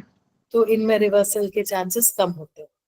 क्योंकि कई बार ना पेशेंट को क्वेश्चन होता है मैम कि ऑपरेट करवा लें कैसे हाँ, करें, इन तो दैट केस आप एक्सप्लेन करो और डोनर स्पर्म ले आगे बढ़े, फिर तो मैं यही बोलती हूँ ब्लड बैंक से मैम ब्लड एक चीज लेते और, हो। जैसे ना एक पेशेंट की ना 2 आईवीएफ फेलियर्स भी हैं, तो दोनों टाइम ही, जैसे एज उनकी थी 43, एएमएच काफी लो था उनका, ऑलरेडी एक बेटे की डेथ हो गई थी 24 ईयर्स, सुसाइड से कर लिया था बच्चे ने।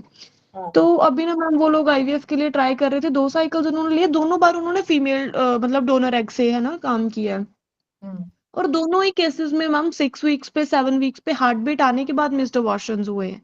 ये पूजा ने टॉपिक रखा है, आईवीएफ फेलियर एंड कंसेप्शन, बहुत अच्छे टॉपिक्स हैं। आई डू इट, कल करूंगी ये वाले टॉपिक्स, इसलिए मैंने आज सबसे मैम बड़ा वाला एक्चुअली ले लिया। फर्टिलिटी मेरा फेवरेट टॉपिक है, आपने आज स्टार्ट किया ना तो मेरे पास बहुत सारे क्वेश्चंस आ गए। ये छोटे छोटे वाला सब कल कर लूंगी, आज मैंने इसीलिए बड़ा थायराइड ले लिया Done. था।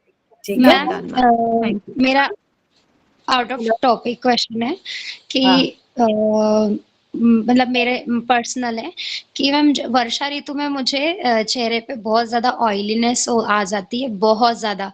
मैं मतलब दिन में 3-4 बार फेस वॉश कर लेती हूँ, उसके बाद भी हो जाता है और मुझे पिंपल्स आने लगते हैं, स्पेशली वर्षा ऋतु में। विरेचन ले ले बेटा, पित्त इकट्ठा हो रहा है। Okay, मैम मैं आपसे एक क्वेश्चन तो और मैम वैसे मैं पूछना चाहूंगी पित्त विरेचन के प्रकृति लिए की ही हूँ। कि ये वर्षा ऋतु में जो विरेचन लेते हैं तो ये हम अरंड भ्रष्ट हरित की भी ले सकते हैं या त्रिवर्तव ले सकते हैं एरन ब्रेड, अगर किसी को उससे हो जाता है विरेचन तो बिल्कुल ले सकते हैं। मैम अदरवाइज आपने त्रिवर्तव बोला ले। था कि आपने बोला था कि जो प्रोजेस्टेरॉन इंड्यूस्ड रहता है तो उसके चेहरे पे ऑयलीनेस रहती है, तो लेप से भी हो जाता है, तो क्या लेप भी यूज करें?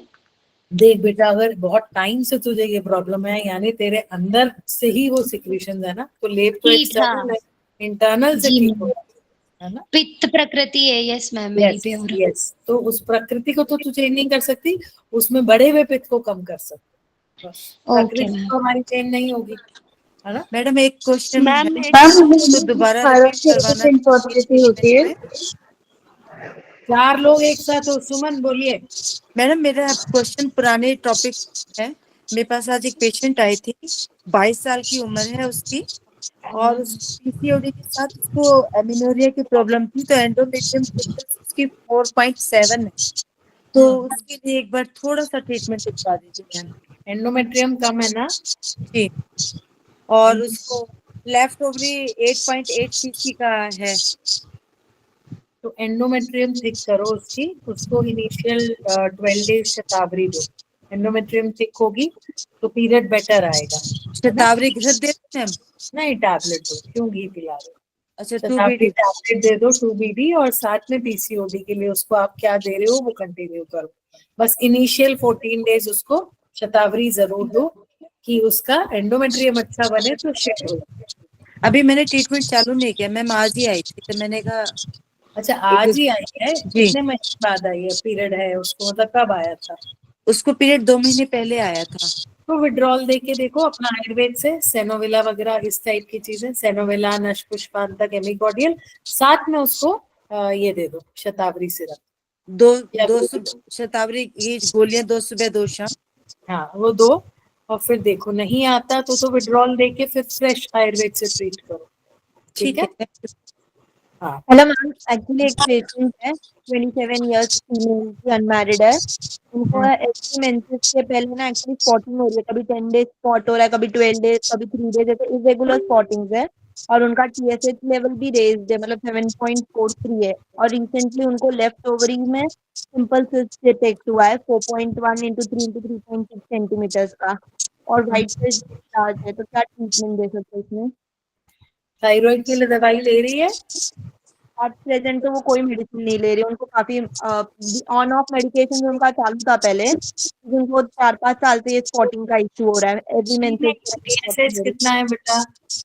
मैम उनका menses 3 to 5 days normal. TSH कितना है? टीएसएच 7.43 है। उसको तुम आयुर्वेदिक स्टार्ट कर दो अगर वो कुछ नहीं ले रही तो। एंड इस स्पॉटिंग के लिए हमेशा हम क्या करते हैं, जब किसी को स्पॉटिंग की हिस्ट्री है तो आफ्टर पीरियड है कि बिफोर पीरियड है स्पॉटिंग? बिफोर पीरियड मतलब फर्स्ट पीरियड, एक पीरियड खत्म होता है तो नेक्स्ट पीरियड से ऑलमोस्ट 13-14 डेज के यहाँ से स्पॉटिंग चालू हो जाती है। कभी 3-4 डेज के लिए रहता है, कभी नेक्स्ट साइकिल आने तक ऑन ऑफ रहता है। हाँ, तो उसको ऐसे में लोद्रासव दे दो, ठीक है। हेलो मैम, हाइपोथायराइडिज्म में हम बस्ती देना है तो कौन सी देनी चाहिए, किसकी बस्ती देनी चाहिए? हाइपो, हाँ यस। हाइपो, हाँ तो बस्ती हाँ। तो दशमूल की दो, दशमूल त्रिफला, लेकिन बस्ती दो। Okay ma'am. मैम मेरे पास एक पेशेंट आई थी उनको सिर्फ सेकेंडरी इनफर्टिलिटी की। और कुछ देना है? मैम 35 इयर्स उसकी एज थी, सेकेंडरी इनफर्टिलिटी थी, राइट उसकी ट्यूब ब्लॉक थी और एंडोमेट्रियम भी उसका थिन था और फ्लूइड था उसकी कैविटी में मैम। तो मैंने उसको गंधक रसायन, बिल्वादी गुट्टिका, पुष्पानुक चूर्ण और लिवोफ्लॉक्स और मेट्रोजिल स्टार्ट किया था। 15 दिन में उसका फ्लूइड तो खत्म हो गया। उसके बाद फिर मैंने उसको अश्वगंधा, शतावरी और फलघृत स्टार्ट कर दिया। और कुछ मैम देना है उसको, she want to conceive. Age 35 ना? Yes ma'am. अश्वगंधा, ब्लॉकेज है मैम। अश्वगंधा, शतावरी और क्या दिया? फलघृत स्टार्ट किया मैम। ओव्यूलेशन के लिए दे दे पुष्पधनवा, क्वालिटी ऑफ एग भी जा रहा होगा, 35 एज है ना? हाँ जी मैम। दे दो, ठीक है। हेलो मैम, ठीक है। लोद्रासव देना है क्या? मैंने अभी जो कोर्स डिस्कस किया था सिंपल सिस्टम को। हाँ, अपूर्वा को ना, उसको तुम बेटा लोद्रासव दो तो उसकी स्पॉटिंग नॉर्मल होगी। एंड हार्मोन को बैलेंस करने के लिए कुछ ना कुछ देना है ना, क्योंकि ये हार्मोन की गड़बड़ी है। तो थायराइड के लिए तो तुम दे ही रही हो, आयुर्वेदिक में हार्मोन बैलेंस के लिए अगर तुम यूज करो तो सुकुमारम मुझे सबसे अच्छा लगता है, सुकुमारम कषाय। कुमारम करता है फ्रीक्वेंटली स्टार्ट करना चाहिए क्या? मैम एंडोमेट्रियम की थिकनेस इंप्रूव करने के लिए हम फलवा कैप्सूल भी दे सकते हैं क्या? हाँ, अच्छा है वो, अच्छा है वो। शतावरी भी दूं या फलवा से काम फिर वही दो खाली, फलवा अच्छा है। मैं पेटेंट इसलिए ज्यादा नहीं बोलती कि आप लोगों के एरिया में क्या है मुझे नहीं पता ना, इसलिए मुझे शास्त्रों बोलती हूँ। मेरे यहाँ फलवा प्रीमियम और फलवा प्लस दोनों मिल जाते हैं, तो दे दो, फलवा अच्छा है तो उसमें। फलवा प्रीमियम दूं या फलवा प्लस दूं? फलवा बस, प्रीमियम पे मत जाओ, छोटी बच्ची है, इतने पे ही रहो, ठीक है ना। अपूर्वा तुम उसको सुकुमारम कषायम सुबह शाम दो विद लोद्रासव। एंड थायराइड के लिए any patent medicine which you have in your area. Ma'am आपने जो ये इनफर्टिलिटी प्रोफाइल बोला था FSH LH वगैरह, वो हम कभी करवा सकते हैं फीमेल्स में? पीरियड के बाद, ma'am 4th day 5th day ऐसे पीरियड्स के 3rd डे? बहुत देर नहीं, थर्ड मतलब सेकंड से 4th डे, ठीक है। Okay okay ma'am. और मैम नेरोसिल टैबलेट कितने दिन बाद देनी है? Hello ma'am. आप डिनर कर लीजिए, ये कितनी अच्छी बच्ची है जो मुझे डिनर करने बोल रही है, रागिनी। गुड। Hello ma'am. बोलो, बस मैम करो सवाल। पता है हमने एक दिन सिर्फ QA राउंड रखा है, अपनी कॉपियां लिख लो। मैम क्वेश्चन नहीं है मेरा। हाँ मैम मैं जस्ट पास आउट हूँ BMS, तो मैं आयुर्वेद में प्रैक्टिस करना चाहती हूँ। अभी तक तो इंटर्नशिप चल रही थी। मैम मैं कैसे करूँ? यहाँ सब लोग मोस्ट सीनियर है तो काफी चीजें मुझे समझ में नहीं आती हैं, कुछ आती हैं कुछ नहीं आती हैं। तुम आयुर्वेद पढ़ी हो ना, तुम आयुर्वेद सार संग्रह उठा के रखो अपने पास। मैं उसी से प्रैक्टिस शुरू करी थी। पेशेंट जाता था और मैं वो बुक खोल लेती थी कि पढ़ू तो सही किसने क्या है, क्योंकि इंटर्नशिप में तो उतना आता नहीं था ना। तो आयुर्वेद सार संग्रह ले बेटा और द्रविगुण की बुक ले, ठीक है। जी मैम। चलो मैम TTPO रेज्ड होने पर आपने कौन से मेडिसिन बताए थे? कोई मेडिसिन नहीं, एंटी-TPO में थायराइड की हमारी दवाइयाँ है ना। थायराइड की हमारी दवाइयों में आपके एरिया में जो पेटेंट दवाई है वो लो और वो स्टार्ट कर दो। कौन से थायराइड से सबसे इम्पोर्टेंट होती है? बताया था इसमें थायरोकल, गायट्रिन और काकल रक्षक योग, हंसपदादी मत दो इसको, इस टाइप का। हम प्राइमरी, सेकेंडरी या सब क्लिनिकल किससे ज्यादा इम्पोर्टेंटी के केसेस देखने को मिलते हैं? प्राइमरी सबसे प्राइमरी में। हाँ, ठीक है। मैम उद्वर्तन किस चीज से करना है? आपने उद्वर्तन बोला था ना? कोल कुलत्य आदि चूर्ण। ये थर्ड जैसे ईयर हाइपर में कौन से मेडिसिन देने, हाइपर थायराइडिज्म में? हाइपर में पित्त शामक औषधियां, क्योंकि मैं उसको पित्त मानती हूँ, पित्त का दोष बढ़ता है इसीलिए वो होता है। एंड कांचनार जो है वो दोनों हाइपर में अच्छा काम करता है, तो कांचनार दीजिए, पित्त शामक औषधियां दीजिए। एंड मेंटल लेवल जो है, जो इरिटेबिलिटी एंड रेस्टलेसनेस, तगर दीजिए, जटामानसी दीजिए। काम, क्योंकि ये एग्रेशन है, काम करना है, तो जटामानसी, पित्त शामक एंड कांचना। ठीक है मैम मेरा एक लास्ट क्वेश्चन, मेरी नॉन टू है, 34 इयर्स है, 38 इयर्स की है, लेकिन उनकी थायराइड बढ़ता ही जा रहा है, हाइपोथायराइडिज्म की पेशेंट है वो। तो एंटी टीपीओ कराओ, बहुत रेस्ड है क्या? हाँ जी, 100 की लेती है गोली, 100 माइक्रोग्राम, 25 से शुरू हुई थी, लेकिन इसमें आप 60 में दे दो उसको, हंसपदादी कषायम और कांचना, ये अपना थायरोकल्प या गाइट्रिन या काकल रक्षक रोग, दूध पापेश्वर का एड ऑन कर दो, उसका रुक जाएगा डोज वहीं पे। ठीक है जी, है ना, वो एड ऑन करो। ठीक है, good night ma'am. Good night, good night. Good night ma'am. Good night, thank you ma'am.